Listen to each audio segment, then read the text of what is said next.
Hello friends. So today's topic is comprehension. अभी तक हमने कंडीशनल स्टेटमेंट देखे, for loop, while loop. Then अब स्टार्ट करते हैं हम कंप्रेंशन किस तरीके से हम पाइथन में यूज़ कर सकते हैं। सो सिंपल डेफिनेशन होती है, comprehension in gives us a quick and easy way to create new sequences. जब भी हमें कोई नया सीक्वेंस क्रिएट करना हो, नया सीक्वेंस क्रिएट करने के लिए हम लूप के थ्रू क्रिएट कर सकते हैं या फिर सीक्वेंस को डायरेक्टली ऐड कर सकते हैं। कंप्रेशन भी एक तरीका है जो कि हमें बहुत फास्ट और इफ़िशिएंट वे प्रोवाइड करता है किसी भी न्यू सीक्वेंस को क्रिएट करने के लिए from previously defined sequences. Right. तो चलिए इसको एग्जांपल की तरह समझते हैं कि इमेजिन करते हैं हमारे पास एक डिजिट्स है एक लिस्ट के अंदर।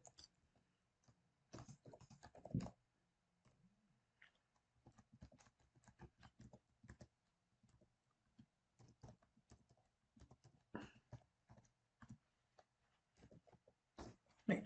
अब इस डिजिट्स में से हमें सारी के सारी इवन डिजिट्स को एक नई लिस्ट के अंदर ऐड करना है। नहीं? तो एक डिफाइंड तरीका जो है जो अभी तक हम पढ़ते आए हैं वो क्या होगा कि हम एक लूप लगाएंगे फॉर ए इन डिजिट्स, फिर if A modulus two equals to यदि जीरो है, ऑब्वियसली ए में एक एक वैल्यू इटरेट होकर आएगी। हम उस वैल्यू को चेक करते हैं, यदि वो इवन डिजिट हो तो इवन डॉट अपेंड कर देते हैं उस वैल्यू को, किसको, ए को। और एट लास्ट यदि हम प्रिंट कर कर देखें इवन को, तो सारी की सारी even digits from digits list कहाँ पर आ जाएगी, हमारे पास इवन नाम की लिस्ट के अंदर आ जाएगी। राइट। तो 4 8 62 एंड 68, 4 8 62 एंड 68। राइट। अब इसी काम को हम कंप्रेशन के थ्रू किस तरीके से परफॉर्म कर सकते हैं। तो पाइथन में different kind of compression available है, जस्ट लाइक लिस्ट हम क्रिएट कर सकते हैं, डिक्शनरी हम क्रिएट कर सकते हैं, सेट हम क्रिएट कर सकते हैं। राइट। कंप्रेंशन का यूज करने का तरीका है कि जिस आपको यदि लिस्ट कंप्रेंशन यूज करना है तो लिस्ट लगाइए, ऑब्वियसली ये एक ऑब्जेक्ट रिटर्न करेगा। तो हम इसे एक इवन डिजिट्स नाम के ऑब्जेक्ट में स्टोर कर लेते हैं। आप डायरेक्टली भी इसे प्रिंट करा सकते हैं या आपको जो भी कार्य करना है, जिस ऑपरेशन में भी हमें इसे यूज़ करना है, उस ऑपरेशन में हम डायरेक्टली असाइन कर सकते हैं। अभी फॉर फ्यूचर यूज़ हम इसे एक ऑब्जेक्ट में स्टोर कर लेते हैं। लिस्ट हम क्रिएट करना चाहते हैं, यही वाली लिस्ट, बट प्रोसेस इससे थोड़ी अलग। राइट। कंप्रेशन जनरली इस पूरी प्रोसेस को एक सिंगल लाइन में कंक्लूड कर देगा। तो इस लिस्ट में हम फर्स्ट पैरामीटर वो पास करते हैं जो इस लिस्ट में अपीयर होने वाला है, जस्ट लाइक हम एक वेरिएबल मान लेते हैं एक्स। बट इस लिस्ट में ये एक्स आएगा कहां से, तो फिर हम एक लूप लगाते हैं for A X, sorry, for X in from where, digits. चलिए, अभी सारी के सारी वैल्यूज डिजिट्स की जो है, यदि हम इवन डिजिट्स नाम के ऑब्जेक्ट में स्टोर करना चाहे तो हम कुछ इस तरीके से करते हैं। अभी इवन डिजिट्स को प्रिंट करते हैं और इस कोड को कमेंट आउट करते हैं, अभी उसकी जरूरत हमें नहीं है। तो हमारे पास एक डिजिट्स नाम की लिस्ट है, हमने x for X in digits, तो डिजिट्स के अंदर के सारे एलिमेंट्स एक एक कर कर कहाँ स्टोर हो जाते हैं, एक्स में, और एक्स के बाद कहाँ पर स्टोर हो जाते हैं, एक लिस्ट के अंदर। अगर हम इस प्रोग्राम को रन करें अभी, तो ऑब्वियसली वो पूरी की पूरी डिजिट्स वाली लिस्ट हमारे पास अपीयर हो जाती है। राइट। हमें कौन सी वैल्यू चाहिए थी, इवन डिजिट्स फ्रॉम डिजिट्स। तो जब हमने एक्स स्टोर करना है, एक्स को हमने फैच किया डिजिट्स में से, एक एक करके इटरेट हुई वैल्यू, हम कहे इफ एक्स मॉड्यूलस टू क्या हो, जीरो हो। फाइल को सेव करते हैं, प्रोग्राम को रन करते हैं।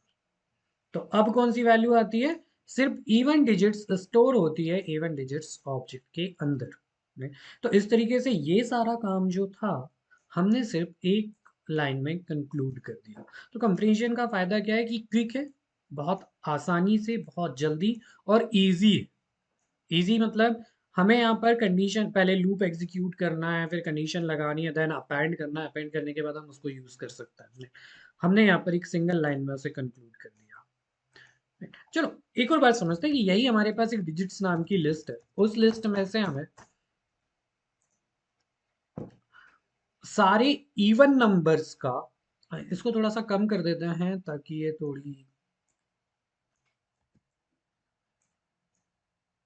प्रॉपर फॉर्मेट में आ जाए। राइट। तो जितने भी इवन डिजिट्स हैं इस डिजिट्स नाम की लिस्ट में, उसके इवन डिजिट्स का स्क्वायर हम एक नई लिस्ट में प्रिंट करना चाहते हैं, तो हम एक लिस्ट बना लेते हैं इवन स्क्वायर के नाम से।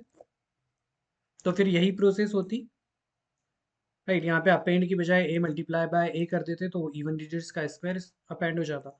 हम कंपैरिजन के थ्रू कैसे कर सकते हैं कि लिस्ट में एक वैल्यू अपेंड करनी है, ऐड करनी है generally x, but x individual नहीं हो रहा है, एक्स की पावर 2 हो सकती है यदि हम स्क्वायर ले रहे हैं। तो ऑब्वियसली यदि स्क्वायर ले रहे हैं तो एक्स मल्टीप्लाई बाय एक्स भी हम कर सकते हैं, तो हम एक्सपोनेंट ऑपरेटर का यूज कर लेते हैं फॉर एक्स इन कहाँ से मिलेगा, डिजिट्स से। लेकिन कौन सी डिजिट्स होनी चाहिए, अगर हमें भी सिर्फ इतना ही करे और हम प्रिंट करा दे किसे इवन स्क्वायर को, मींस डिजिट्स के अंदर जितनी भी वैल्यूज है, जितने भी एलिमेंट्स है, उन सभी का स्क्वायर कहाँ पर स्टोर हो जाएगा, अब इवन एसक्यू नाम के ऑब्जेक्ट में, राइट। 1 5 3 4 2 8 9, तो ये स्क्वायर्स आ गए, बट हमें चाहिए इवन डिजिट्स का। तो हम लगाते हैं if X modulus 2 equals to क्या होना चाहिए, 0। तो ऑब्वियसली इवन डिजिट्स के स्क्वायर आ जाएंगे 4 2 एंड 8 का, ये इवन डिजिट्स रही हमारी और ये उसके स्क्वायर्स हो गए। तो इस तरीके से हम लिस्ट कंप्रेंशन का यूज कर सकते हैं, राइट। अच्छा, अब सिंपल हम इसे कहते हैं कि ये है हमारा लिस्ट कंप्रेंशन।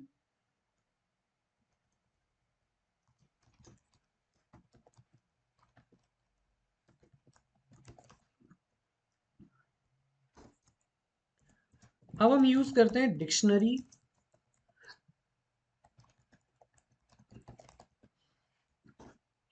कंप्रेंशन का, राइट।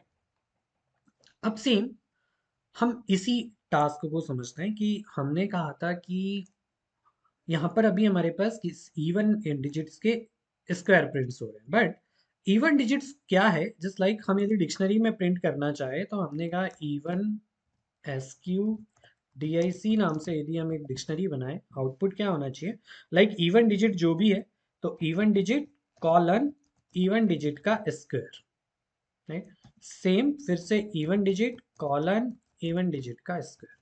तो हमें की बनानी है वो इवन डिजिट जिसका स्क्वायर हम प्रिंट करना चाह रहे हैं, तो आउटपुट हम कुछ इस तरीके से चाहते हैं। तो सेम हम बनाते हैं एक नया ऑब्जेक्ट, इसी के नाम से ले लेते हैं इवन डिजिट स्क्वायर। अब ऑब्वियसली हमें डिक्शनरी कंप्रेंशन का यूज करना है, तो हम यहाँ पर करली ब्रेसेस का यूज करेंगे। हमें यहाँ पर लिस्ट कंप्रेंशन क्रिएट करना था, ऑब्वियसली लिस्ट क्रिएट करनी थी with the help of comprehension, that's why we choose square brackets. Right now we want to create a dictionary with the help of comprehension, so we choose curly braces, right. यहाँ पर हमें की देनी है, तो की में हम कोई भी एक रेफरेंस ले लेते हैं, हमने लिया आई कॉलन, क्योंकि ऑब्वियसली हमें उसकी एक वैल्यू भी देनी है, राइट।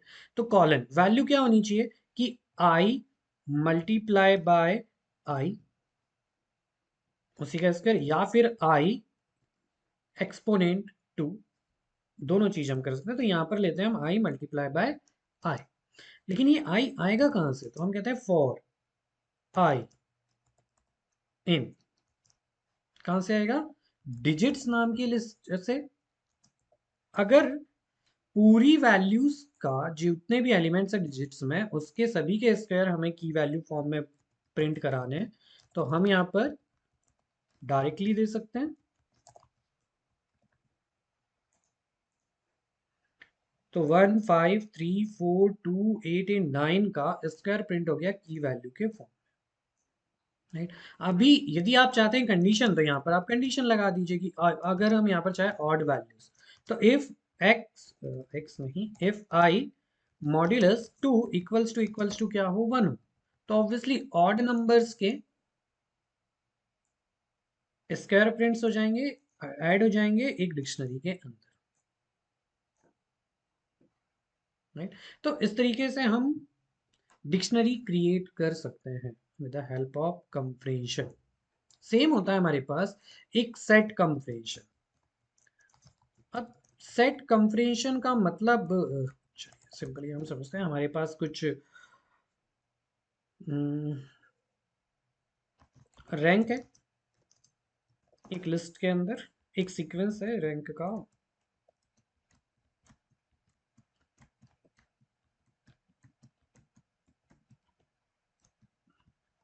राइट। अब हमें इसमें से जितने भी डुप्लीकेट्स वैल्यू है उन्हें रिमूव करना है, राइट। तो हम एक एक वैल्यू को चेक करते हैं, देन सेट में असाइन करते जाते हैं। यही काम हम परफॉर्म कर सकते हैं किसके थ्रू? कंपैरिजन के थ्रू। अगर यही अप्रोच सेट कंपैरिजन यदि हमें यूज करना हो तो हम एक लूप लगाएंगे। चलिए अब वो ओके, शुरुआत से शुरू करते हैं। हम सेट कंपैरिजन की बात करते हैं तो सेट कंपैरिजन हमें सिंपल है कि इसके अंदर मल्टीपल रैंक्स है हमारे पास। हमें इसमें से डिस्टिंक्ट रैंक एक नई आर ए नाम के सेट में स्टोर करना। आर ए नाम का एक ऑब्जेक्ट बनाया हमने, इस पर्टिकुलर रैंक ऑब्जेक्ट में से वो सारी की सारी वैल्यूज हम स्टोर करना चाहते हैं आर एन नाम के सेट के अंदर। Okay, so set comparison just like a list comparison. चलिए इसको कुछ इस तरीके से समझते हैं। हमने सबसे पहले हम यदि एक लिस्ट ही क्रिएट करें, रैंक लिस्ट हम यदि क्रिएट करते हैं और हमने यदि यहाँ पर कंपैरिजन का यूज़ किया कि सारे के सारी इवन वैल्यूज जो है इसके अंदर, तो इसको थोड़ा सा हम इंक्रीज कर देते हैं, राइट। 2 और 4 है तो सारी की सारी इवन वैल्यूज आ जानी चाहिए। तो for X in rank if X modulus 2 हो जाए 0, और प्रिंट यदि हम कर दे रैंक लिस्ट को, तो ऑब्वियसली एक रैंक लिस्ट आ जाती है हमारे पास इस पर्टिकुलर रैंक में से सारे के सारे इवन डिजिट्स। बट यहाँ पर हम देखें तो वैल्यूज रिपीट होती है, राइट। हम नहीं चाहते रैंक, हमें सिर्फ ये पता करनी है कि मल्टीपल स्टूडेंट्स की ये सारी की सारी रैंक्स है। हम ये चेक करना चाहते हैं कि हमारे पर्टिकुलर स्टूडेंट्स को कौन कौन सी रैंक मिली, और उसमें से भी हम चाहते हैं भी जो इवन डिजिट वाली रैंक है वो हम फैच करना है यदि चाहे। कोई दिक्कत नहीं है यदि हम यहाँ पर कंडीशन ना भी लगाए तो सारी की सारी रैंक्स हमें डिस्टिंक्ट वैल्यू हमें मिल जाएगी। चलिए तो हम अभी यहाँ पे रैंक में कोई भी कंडीशन नहीं लगाएंगे। तो कितनी रैंक, तो जितना भी रिपीटेशन है वो रिपीटेशन हम यदि रिमूव करना चाहे तो हम यूज करते हैं सेट का, राइट। तो हम यहाँ पर रैंक सेट क्रिएट करते हैं एक, same x for X in rank, print कराते हैं रैंक सेट को। फाइल को सेव करने के बाद रन करते हैं तो ऑब्वियसली देखिए हमारे पास क्या था, 1 2 3 4 एंड 5। लेकिन यदि हम यहाँ से लिस्ट हटा दें, ऑब्वियसली कंडीशन यदि हमने हटा दी तो इस लिस्ट में हमारे पास सारी की सारी रैंक आ जाती है। बट हमें डिस्टिंक्ट वैल्यू चाहिए, डुप्लीकेट वैल्यू रिमूव कर कर वैल्यूज चाहिए, तो हम यूज करते हैं सेट का। तो यहाँ पर हमें वो रैंक मिली है कि पर्टिकुलर कितनी rank, total number of rank तो बहुत सारी है बट एग्जैक्टली कितनी रैंक हमारे स्टूडेंट्स को मिली हुई है, तो वो हमें यहाँ पर मिल जाती है। तो सेट ऑब्वियसली हमने करली ब्रेसेस लगाया, की वैल्यू पेयर नहीं दिया तो ये किस में कन्वर्ट कर देगा उसे, सेट में। जितने भी डुप्लीकेट्स है वो उन्हें ऑटोमेटिकली रिमूव करते जाता है। तो इस तरीके से हम सेट कंपैरिजन का यूज कर सकते हैं, right? तो एक बार आप रिवाइज कर लीजिएगा, एक बार और आप समझ लीजिएगा कंपैरिजन किस तरीके से यूज होता है। बहुत आसान है और बहुत ज़्यादा यूज होने वाली टेक्निक है। पाइथन का एक तरीका है, तो एक लिस्ट कंपैरिजन का आप यूज कर कर देखिए किस तरीके से लिस्ट कंपैरिजन का यूज किया जा सकता है, dictionary comparison and set comparison, right. So happy coding, मिलता है फिर नेक्स्ट सेशन में। Thank you.